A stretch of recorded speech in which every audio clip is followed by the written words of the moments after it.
100 కోట్ల క్లబ్ లో Hanuman full swing లో షూట్ చేస్తున్న స్వయంభూ. జనవరి నుంచి పోస్ట్ పోన్ అయిన విక్రమ్ సినిమా ఒక్క ఫోటోతో స్టోరీ హింట్ ఇచ్చేసిన సూర్య. ఈ ఇంట్రెస్టింగ్ న్యూస్ తో పాటు ఇండస్ట్రీ హ్యాపెనింగ్ అప్డేట్స్ ఇప్పుడు బ్రీఫ్ గా చూద్దాం.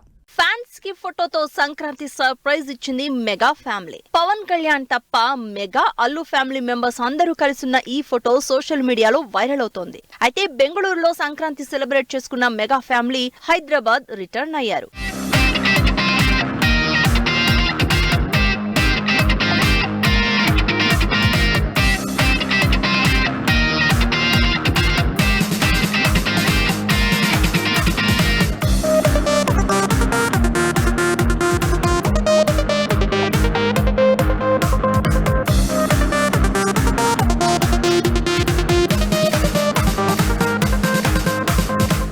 సినిమాగా వచ్చి బ్లాక్ బస్టర్ హిట్ అయిన హనుమాన్ మూవీ 100 కోట్ల కలెక్షన్ల క్లబ్ లో జాయిన్ అయింది. ప్రశాంత్ వర్మ, తేజ సజ్జా కాంబినేషన్ లో వచ్చిన ఈ super hero movie first show నుంచి పాజిటివ్ రెస్పాన్స్ అందుకుంటోంది. నిఖిల్ హీరోగా, భరత్ కృష్ణమాచారి డైరెక్షన్ లో పీరియాడిక్ యాక్షన్ డ్రామాగా భారీ బడ్జెట్ తో తెరకెక్కుతున్న స్వయంభూ సినిమా ఇంపార్టెంట్ సీన్స్ షూటింగ్ కి సంబంధించిన వీడియో రిలీజ్ చేసింది టీమ్. ఈ సినిమాలో నిఖిల్ హనుమంతుడి భక్తుడిగా కనిపించబోతున్నాడు. జనవరిలో రిలీజ్ అనౌన్స్ చేసిన విక్రమ్ మూవీ ఏప్రిల్ కి పోస్ట్ పోన్ అయింది. విక్రమ్ హీరోగా, పీరియాడిక్ యాక్షన్ డ్రామాగా పా రంజిత్ డైరెక్షన్ లో తెరకెక్కుతున్న తంగలాన్ మూవీ ఏప్రిల్ లో రిలీజ్ చేస్తున్నట్టు లేటెస్ట్ గా పోస్టర్ రిలీజ్ చేశారు. శివ డైరెక్షన్ లో సూర్య చేస్తున్న కంగువ సినిమాకు సంబంధించి ఫోటో రిలీజ్ చేసింది టీమ్. సూర్య 2 డిఫరెంట్ లుక్స్ లో ఉన్న ఈ ఫోటోతో టైం ట్రావెల్ స్టోరీగా కంగువ రాబోతున్నట్టు తెలుస్తోంది.